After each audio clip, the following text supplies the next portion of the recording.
Bom dia, boa tarde, boa noite, galera. No ar mais um Total Mix. Hoje eu estou recebendo aqui não só um grande amigo, mas ele é filho também de um outro grande amigo, né? É o Charles Carminati. Tudo bom, Charles? Tudo bem, Ferrugem, tudo bem. Como é que estão as coisas? E teu pai, o Jaci? Tá muito bem, muito bem. Melhor que nós. Florianópolis, curtindo bastante, aposentado. Exatamente, como eu disse, não pode querer mais do que isso, né? Aposentado morando em Florianópolis é sonho de todo mundo. É o sonho de todo mundo, né? Verdade. Para quem não conheceu, para o pessoal que chegou no mundo mais recentemente, o Jaci foi o precursor de toda essa coisa que está acontecendo hoje em Criciúma, que vocês chamam de balada. Ele que começou todo esse movimento na época da, como é que era? New York, São Simão, né? Depois veio a Signos, entre New York, elas a outra casa também que eu toquei Êxtase, com ele Via foi... Fratelli. Via Fratelli eu não cheguei a tocar, mas eu cheguei a tocar na Circus, Na Circus. que era aqui na esquina da Joaquim Nabuco com a Avenida. Isso, ali, exatamente. tal. Então, tinha outras que eu toquei também. Toquei na Metrô de Tubarão. Tinha metrô em de Tubarão, no Florianópolis, Estreito em Florianópolis, tinha Paládio em Tubarão também. né? Tinha várias, chegou até 10, 11 ao mesmo tempo, né? Chegou até 10, 11 casas ao mesmo tempo. Ao mesmo né? tempo. Já Em Criciúma ele chegou a abrir 4 ao mesmo tempo, no mesmo dia, no mesmo momento. Que tinha, abria a Signos, a Circus e a Êxtase ao mesmo tempo. As 3 praticamente na avenida. Eu não lembro o nome daquela que era ali no centro, bem no centro ali de Criciúma, que ficava ali onde a sede Era do... Aquários. Aquários. No segundo andar, onde hoje é um restaurante. Hoje tem um restaurante. Isso eu Em também. cima é o Mampituba, né? Exatamente, é. Não lembro se é em cima ou embaixo, mas é naquele cima e prédiozinho ali. Mas e aí, Charles? Vamos lá. Você, como filho do Jaci, seguiu mais ou menos o caminho dele, né? Sim, exatamente. Não no sentido de empresário, no sentido de casa noturna, ter casa noturna. Nunca teve vontade de ter casa noturna? Acho que vontade até teve, mas eu sempre gostei mais dessa parte técnica, enfim, da questão do som, luz, e sempre ficou o meu cargo, o cargo do Roberto, do Beto, do meu irmão. Então, quando eu fui morar nos Estados Unidos, eu até consegui me segurar aí durante um ano e pouco, não trabalhar nessa área, eu trabalhava na área de informática, mas depois de uns 2 anos lá, daí eu comecei a trabalhar com equipamento de som lá mesmo, né? O meu pai, inclusive, tocava casa noturna lá durante um período, e eu continuei assim, continuei até hoje. Mas as coisas meio que se fundiram, né? A informática e o som. Certo. Hoje está tudo muito interligado, né? Sem dúvida. Não vai demorar o dia que tu vai ligar a mesa de som, o mixer de som, e vai ter um vírus, porque é um computadorzinho hoje em dia. Tu faz atualização, tu coloca o pendrive, ele às vezes trava, então se fundiu realmente. Até mesmo os amplificadores hoje em dia tem computadores dentro e sistema operacional, é um negócio que está bem interessante. Eu toquei um dia contigo no campo do Criciúma, né? Sim. Nós fizemos juntos, na entrada, foi um jogo do Criciúma com o Internacional. Sim, bem legal, bem interessante. Nunca mais chamaram a gente, porque nós demos azar, o Criciúma perdeu de 1-0. Eu acho que foi esse o problema. Então, o projeto morreu ali mesmo, era som no estádio, alguma coisa assim. Sim, claro. E depois eu tive com o Borba também, e vi, o Borba tem equipamentos de última geração. Sim, grande amigo meu. O Borba praticamente não põe a mão na mesa. Você também, né? Através de um tablet vocês comandam tudo. Né? Hoje em dia consegue tablet, celular, quando não é possível colocar o house mix, que a gente chama, que seria a mesa na frente, né? Então você consegue controlar até no celular, no iPhone, enfim, quer que seja. Eu lembro que nós fizemos o ano passado, eu e o Borba, um jantar no Mampituba, e ele sentado lá da mesa dele, jantando, ele com o tablet na mão, ele equalizava todo. Assim. Sim, nos eventos sociais isso é muito importante, porque geralmente, para não destoar a decoração, eles não querem que monte aquela mesa na frente, aquele monte de fio no chão. Então, usar o tablet ajuda bastante. Assim. Não é possível usar em qualquer situação, tá? Mas é um negócio que ficou bem prático. Tem que sair camuflando tudo, né? Os fios. Sim, sem dúvida. Eventos sociais, casamentos, aniversários de 18 anos. As decoradoras, as quais eu gosto muito delas, mas elas deixam a gente quase louco, assim, porque tem que botar fita em tudo. E estão certas, né? Porque tu vai bater foto e tal, ninguém quer que apareça um negócio feio, mas então tem que camuflar tudo. botar fita para ninguém tropeçar, é complicadinho. Qual tipo de evento que você gosta mais de fazer, Beto? Ô, Charles? Estou te confundindo com teu irmão ainda. Não, sem problema. Então, eu acho assim, se eu falar qual é a banda que eu mais gosto de fazer, aí o pessoal vai ficar bravo comigo. Mas eu pessoalmente, eu gosto de rock e tal. Então é evidente que se eu for fazer um evento de rock, às vezes para mim é um pouco mais fácil, porque eu vou acabar curtindo o evento. Nada contra sertanejo ou pagode, quer que seja. Mas eu prefiro esse tipo de evento, assim, eventos com um som mais pesado e tal. O evento social tem a vantagem de tu não lidar com o público em geral, então é um evento mais controlado, né? Se acontece algum problema, tu vai lidar com uma pessoa só, que é o noivo, a noiva. O promoter, o promoter, exato. Mas no que diz respeito à música em si, eu prefiro um evento com um som um pouco mais pesado. Ou quando é só DJ, né? Porque daí o meu trabalho é bem reduzido, né? DJ é um microfone, 2 canais, LR e tal, fica bem mais fácil. Fica fácil, né? Fica bem mais fácil, é claro. E você tem feito muitas festas com DJ aqui na região? Tem feito bastante. Muito, na verdade, muito hip hop a gente tem feito. Festas onde é só DJ, aqui na região não é mais tão comum, entendeu? Claro, acabou de vir o Alok aqui, até onde eu sei foi super lotado e tal, mas não é uma coisa que está tão comum hoje em dia. Eu sei que em Florianópolis acontece isso muito, né? Aquela festa nos 80 e tal, que aqui tem também, que eles fazem muito.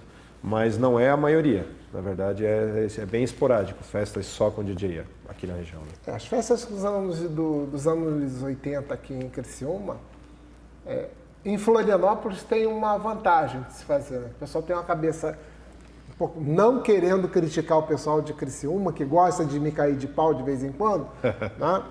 Mas o pessoal de Florianópolis, talvez por ser um pouco mais diversificado, não fica só naquela coisa do IMCA, I Will Survive, Macarena. A gente pode abrir um pouco mais o leque e eles aceitam uma boa. Legal. Tem músicas que a gente toca lá, que se tocar aqui para todo mundo, você esvazia a festa. Então o pessoal aqui tem reclamado muito que, não, toca sempre as mesmas músicas. Bom, mas tem um problema. A culpa é do DJ ou é do público? Claro, o DJ sente a pista, né? O DJ sente a pista, né? Exato. Então tem músicas que o DJ às vezes tem vontade de tocar, toca sempre a mesma coisa, mas se mudar alguma coisa, a pista esvazia. Exatamente. Né? Então a tendência do DJ, a obrigação do DJ é manter a pista cheia. Então a gente não pode crucificar os DJs da região, né? Com certeza. Porque eles tocam o que vocês gostam. Sim, com certeza. Com relação a equipamentos, Charles, o que tu gosta de usar mais? Uma marca? É uma pergunta muito boa. Quando eu morava fora, eu era muito, eu gostava muito das marcas da Harman, né? A JBL, Crown, a DBX. Infelizmente, aqui no Brasil, a gente tem um problema muito sério de manutenção de certas marcas. Se você compra, por exemplo, um amplificador hoje em dia, Labgruppen ou PowerSoft, ou essas marcas que além de ser caríssimas, são realmente boas, mas às vezes o amplificador queima e tu condena ele. Tu não consegue arrumar, a não ser que mande para o exterior. Aí a receita não ajuda, eu já passei por isso, de mandar um aparelho para fora e não conseguir trazer de volta. Então, hoje em dia eu tento evitar um pouco as marcas importadas. Eu continuo tendo JBL, eu tenho Crown, mas eu parti mais para marcas nacionais que tem muita coisa boa já no Brasil. Principalmente no que diz respeito a caixas de som e amplificador, a gente tem coisas excelentes assim que competem a nível mundial, entendeu? Antigamente, para você conseguir amplificar 10 mil watts, por exemplo, você precisava de amplificadores monstruosos. Né? Não. Hoje em dia você... Sim, se tu vai lembrar, talvez, tinha muito aqueles gradientes antigamente. Pro 2000, né? H2, PA 1800, A1, enfim, pesava 50 quilos, tinha 340 watts por canal. Hoje em dia você pega uma potência digital, uma iTech 8000 da Crown, ela vai pesar um pouco mais que o teu laptop e vai ter 4, 5 mil watts por canal. Então, na área de amplificador evoluiu muito. Eu acho que nos consoles de mixagem e em amplificador foi onde mais evoluiu, porque partiu tudo para digital, realmente. Os amplificadores hoje em dia eles são classe D, eles são digitais mesmo. E não pesa nada. Tu pega um amplificador na mão, hoje em dia tu não acredita. Quem é acostumado com aquele tu mencionou agora, anos 80, anos 90, H2, H2, Pro 2000. Pro 2000, Macrotec 5000 da Crown, pesava 50 quilos, às vezes até mais. Nossa, tinha que ter 2 caras para carregar. Sim, exatamente. E esquentava muito, né? Tinha que ter ventilador. Tinha. E hoje em dia não, hoje em dia eles têm a sua própria ventilação, não pesam nada, custam muito mais caro do que custava aqueles, né? E a desvantagem é que eles são de difícil manutenção, realmente. Quando dá problema é de difícil manutenção. Agora, nas saídas, das caixas de som, mudou muita coisa, evoluiu muito, porque antigamente, para você ter um grave fantástico, você tinha que ter aquela porrada de alto-falantes de 18 polegadas. Hoje ainda é assim ou já mudou alguma coisa? Eu digo o seguinte, se você pegar um alto-falante que foi usado no Woodstock, e você voltar no tempo, pegar aquele falante e levar no Rock in Rio, ele vai entrar na mesma caixa e vai funcionar. Vai acabar queimando porque não aguenta a mesma potência. Na verdade, onde menos teve evolução, Ferrugem, foi nas caixas de som, se a gente for pensar. Porque o falante que era feito em 1920, o falante que é feito hoje é a mesma coisa. Ele é um conjunto magnético, uma bobina, tu aplica uma carga, a bobina resiste e movimenta. Não mudou, continua sendo. Né? Exato. Acabou. Continua sendo da mesma forma. O que mudou é o que tu falou, a potência hoje em dia está absurda, tá? Você pegava antigamente, na época das boates, tu mencionou, da Cygnus, eu lembro que a gente tinha uns graves da Electro Voice, que eles eram de 300 watts. Hoje em dia tu tem caixas de som de 2.000 watts. Um alto-falante de 2.000 watts. Então, assim... É um absurdo. É um absurdo. Tu consegue fazer evento aí com 4, 5 caixas por lado, que antes tu tinha que botar 16, ou pelo menos 8. Então, diminuiu muito a quantidade de caixas. Houve uma evolução, mas eu não digo que teve uma inovação, tá? Porque, como eu mencionei, o alto-falante de 80 anos atrás, ele funciona da mesma forma que o alto-falante hoje em dia. Parece a indústria automobilística. O primeiro carro funciona do mesmo jeito que o carro atual. 4 rodas, motor a combustão, explode a gasolina e tal. Então, o alto-falante é a mesma situação. Acho que onde teve evolução mesmo foi nos mixers e nos amplificadores. As caixas de som teve uma evolução, uma inovação, vamos dizer assim, na quantidade de potência, o formato, que hoje em dia elas são que a gente chama de line array, né? Elas têm uma cobertura vertical muito maior do que a horizontal. Vertical muito maior do que outras. Então, teve uma evolução muito grande nisso, mas a parte de caixa de som, ela continuou meio estagnada, assim, na minha visão, né? Talvez as pessoas... Eu tive o Charles fazendo um evento, foi até para o pessoal da Talent Moda. Sim. E não lembro realmente quem sonorizou esse evento. Mas eu sei que o cara tinha umas colunas JBL. Sim. E o troço tinha um grave assim muito legal. E foi num espaço aberto, foi na rua. Isso é uma tendência nova, né? Uma coluna fininha. Uma coluna a Bose tem isso, a JBL já tem marcas nacionais entrando com isso. É claro que eles trabalham com um pouco de som, eles chamam de tridimensional, né? Eles meio que... o grave, teoricamente, a gente sente ele, né? Essas colunas, eles produzem uma frequência de grave um pouco mais alta, e eles simulam, sabe quando tu está dentro do carro e tu aperta o loudness? A mesma situação, ele excita um pouco certas frequências para dar a impressão de ter mais grave. O teu ouvido te engana, realmente tem mais grave. Mas quando eu digo que simula é porque ele não está movimentando mais ar, ele não está batendo mais forte, ele está soando mais forte. Então, mas é uma tendência interessante, eu acho que pode acabar resbalando nos sons de alta potência no futuro, né? Por enquanto ainda não, mas no futuro quem sabe.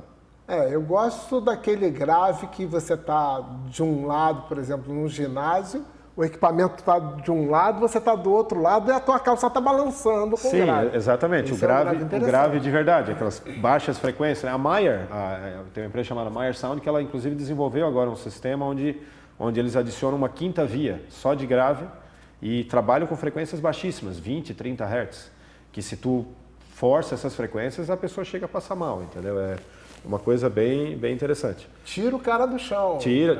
Durante as guerras, eles até tentaram fazer isso, né? Usar o grave para, enfim, causar... Qual é a empresa mesmo? Meyer Sound. É uma empresa da Califórnia que, na minha opinião, enfim, talvez a melhor do mundo hoje em dia. Eles detêm patentes de coisas que muitas outras empresas usam, entendeu? Enfim, sistemas caríssimos, por sinal. E parece que está acontecendo um evento em São Paulo, começa hoje ou amanhã? Né? Eu até peço desculpas, eu acredito que comece hoje, a Expo Music, né? Expo Music 2000 tem todo ano, é um evento gigantesco. Internacional. Não, tem marcas do mundo inteiro, da China, vem muita marca da China, as marcas nacionais todas que tu imaginar, desde a Ataque aqui do Paraná até as marcas do Rio Grande do Sul, que hoje em dia tem várias, enfim, todas expõem lá. É uma feira que, vou ser franco, quem trabalha muitos anos no mercado talvez não goste tanto, porque ela é mais para vender. Né? Tem a AES, que é uma outra feira que é mais para mostrar inovação, tem mais a ver com engenharia. Como é que é o nome da AES. AES? AES, Audio Engineering Society. Essa é uma feira... Onde acontece? Acontece no mundo inteiro. Mas ela acontece no Brasil também? Acontece no Brasil. Acho que a última vez foi em São Paulo. Mas eles costumam variar. A Expo Music é muito interessante. Eu acompanhando o Facebook, eu vi muita gente aqui da região que está indo esse ano. Eu fui, a última vez faz alguns anos. Mas é uma feira bem interessante. Enfim. Mas para comprar? Para comprar. É uma feira para... Não vou dizer que tu vai ver tanta inovação, mas eles oferecem grandes negócios e opções de financiamento. Então o pessoal vai em peso lá. Então são as empresas que já vendem mesmo equipamentos que vão estar presentes na feira. Não os fabricantes propriamente ditos, né? Não. São mais empresas que já estão no mercado, já são consolidadas. Na ES tu encontra muito fabricante que eles chamam de boutique, né? Pessoa que faz um microfone ou 2 por dia e tal. A ES ela tem mais a ver com quem é do ramo mesmo. A Expo Music não. A Expo Music, se você vai... enfim, ou uma pessoa que às vezes nem é do ramo vai gostar de ir, porque vai ver bastante inovação, tem shows, é bem interessante. Alguma coisinha da Expo Music aí pra gente mostrar, Jeffrey? Se tiver... É de 4 a 8 de outubro agora, não é em São Paulo. É de 4 a 8 de outubro? Começa hoje, então, né? Exatamente. Isso. Então, o pessoal que quiser ir para conhecer, para comprar, é lá mesmo. Exatamente. Né? E nessas feiras costumam ter preço bom ou o pessoal costuma botar o preço mais em cima, Charles? Preço bom nunca tem, porque a coisa boa nessa área de som é cara. Eu aprendi, o pessoal me pergunta, qual microfone bom e barato? Nenhum. Nenhum. Infelizmente. Mas a vantagem da Expo Music é que às vezes tem muita opção de financiamento. No final da feira, quando vai chegando no final, eles acabam vendendo muitas vezes os itens que estão expostos por um valor bem em conta, entendeu? Mas não é uma feira, tipo uma feira de carro, onde vai lá e por causa de preço, entendeu? Não existe negociação, porque o governo não ajuda, né? O mercado, principalmente a indústria nacional, é bem difícil competir com o chinês hoje em dia, né? Então, se o governo ajudasse um pouco mais a indústria nacional, talvez eles ofereceriam um preço melhor. O imposto ainda é muito alto, os produtos nacionais. Mas por uma questão técnica sua, você prefere trabalhar com marcas nacionais por causa da manutenção? No que diz respeito a amplificadores e caixas de som, hoje em dia eu prefiro marcas nacionais. Console de mixagem, microfones, continua sendo obrigado a ser importado.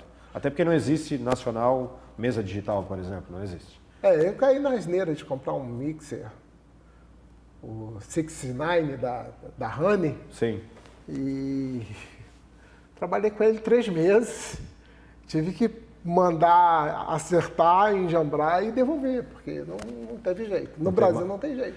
Então, a gente tem esse problema sério, assim, eu tenho muito equipamento parado hoje em dia por simplesmente não ter manutenção. E coisas que lá fora levava num dia, buscava no outro. Então, falta um pouco as assistências técnicas, às vezes, se especializar em ter estações de solda SMD e o equipamento correto para dar manutenção, acredito, entendeu?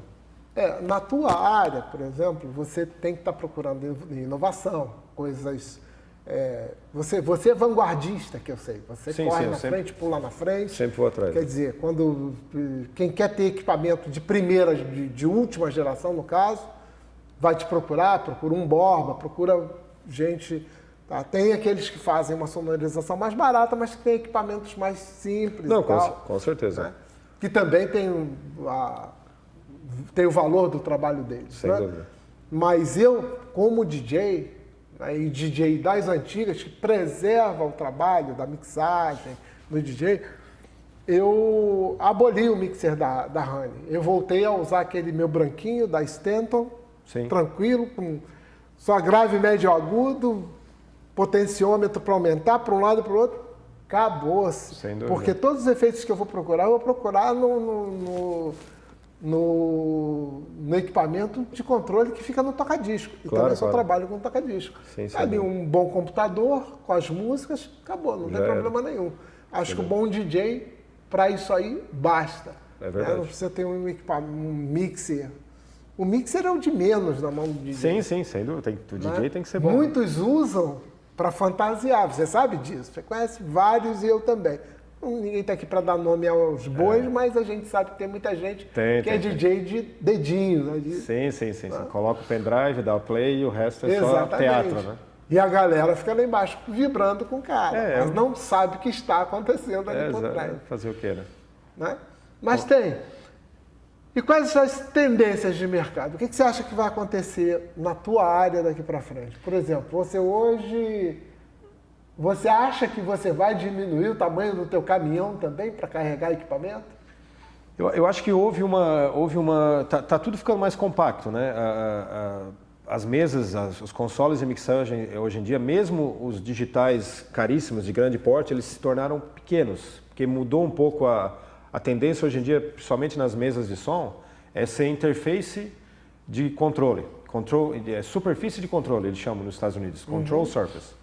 Porque o que acontece? Você compra uma mesa Digico hoje em dia, ela é pequena, ela tem talvez 1 metro, mas ela consegue mixar até 120, 130 canais, porque o input não está nela.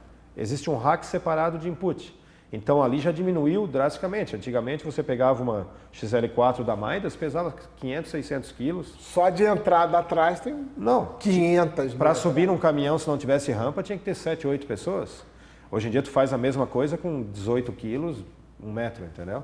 Amplificadores, a tendência é cada vez mais leve, cada vez mais potente. Então, tu pega um rack de amplificador hoje com 40 mil watts, tu levanta do chão, sozinho. Quando antigamente tu não conseguia levantar do chão 300, 400 watts. Então, a tendência é compactar, sem dúvida nenhuma. As caixas de som mudou bastante, eu acho que diminuiu bastante o tamanho, o peso, mas ainda é grande. Eu não vou te mentir, ainda ocupa espaço, porque existe uma limitação física, né?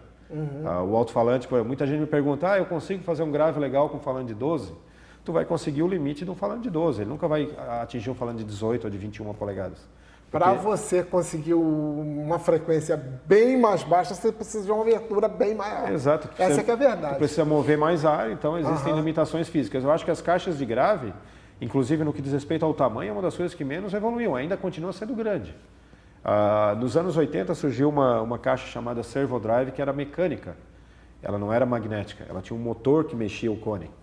Mas isso aí não foi muito para frente. Vingou? Não, se usa muito em parte de diversão, para simular explosão. Ela tinha uma, vamos dizer assim, um range.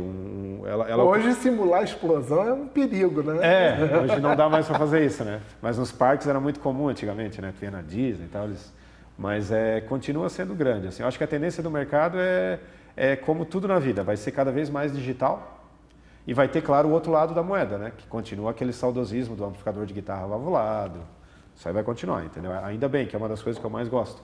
Mas no que diz respeito a som é o digital, vai ser cada vez menor, Já existe consoles de mixagem que é só a tela, que não tem mais a mesa, não tem mais fader físico. Quando tu abre a mesa é uma tela touch de 40 polegadas e os faders estão tudo já, é como se fosse um tablet. Já existem consoles assim, que é uma tendência também, eu acho, dos próximos anos. Que você pode controlar com tablet também, né? Sem dúvida. É uma tendência que eu acho interessante, porque reduz muito o custo de manutenção. Reduz muito o custo de manutenção, entendeu? Porque fader, isso aí estraga muito, tu sabe? O mixer de botão e tal estraga muito. Quando tu elimina os botões, diminui bastante o custo de manutenção a longo prazo. Né? Mas em compensação, que tem dentro do equipamento, se der pau, aí sim, aí é muito mais caro. Já foi aquela época, né, Ferrugem, que no meio da noite saiu uma fumacinha do H2, o cara abria ele no meio da noite, trocava o fusível. Hoje não tem isso. Cuspia, botava uma fita isolante. Hoje em dia não. Parou, tu já sabe que, meu amigo. Parou mesmo. Parou. É um computadorzinho, às vezes queima um... Tem que ter sempre um equipamento reserva. Tem. Tu vai fazer um show nacional que usa 2 mesas, o ideal é levar 3. Amplificador reserva tu tem que ter. Isso aí não tem como. As tuas dicas pessoais, o que tu aconselha pra galera que tá fazendo som aí? Eu acho que uma dica que eu dou, que eu falei já no começo da conversa, tem que tomar muito cuidado com o equipamento importado. É uma dica que eu acho que... Essa eu também dou, porque eu tomei pau com tem que tomar cuidado, infelizmente, tá? Não estou aqui criticando nenhuma assistência, porque eu sei que é difícil. Os equipamentos para dar manutenção são caríssimos. Um osciloscópio, coisa assim, é bem caro. Então, evitar equipamento importado, a não ser que seja realmente necessário. E proteger bastante o equipamento na questão de energia. Eu vejo muita gente cometer erros nisso aí e às vezes causar tragédias, né? De não aterrar o equipamento. Tu, como DJ, eu imagino que deve chegar em algum lugar, pegar o microfone, dar choque. Dá. Isso aí eu considero uma aberração, é uma coisa que é facílimo de resolver. E é uma falha gritante de quem faz sonorização. Não, eu não faço.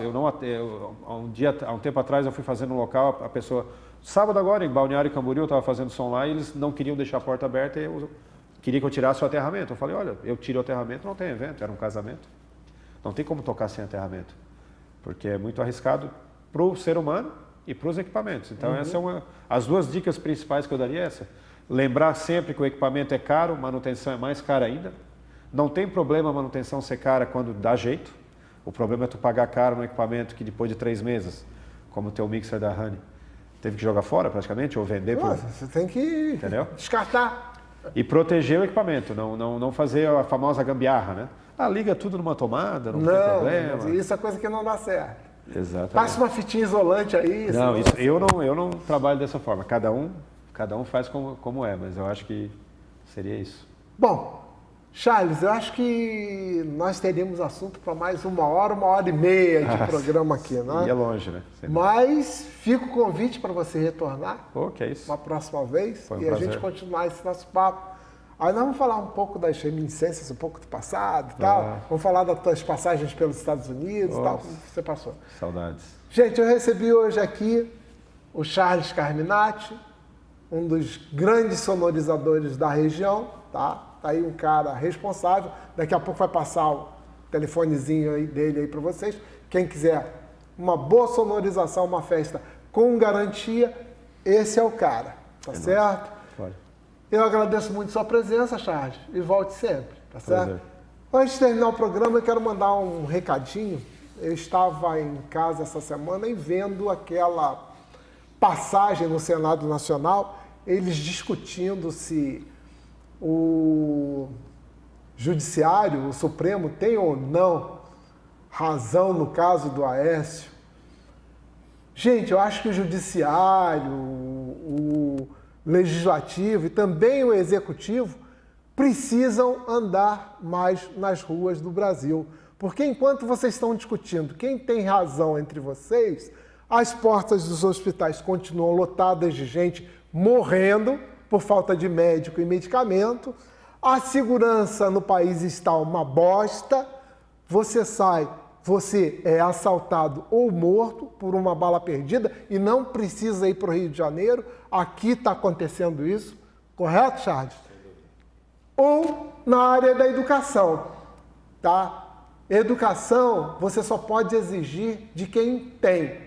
E nós não estamos educando as nossas crianças. Nós estamos preocupados com problemas banais, com solução. Se vocês quiserem, executivo, legislativo, judiciário, se vocês quiserem, vocês resolvem e rápido e entre vocês. E, por favor, roubem menos o país. Se vocês roubarem um pouco menos, o país suporta. Grande abraço. Ferrugem DJ, Total Mix.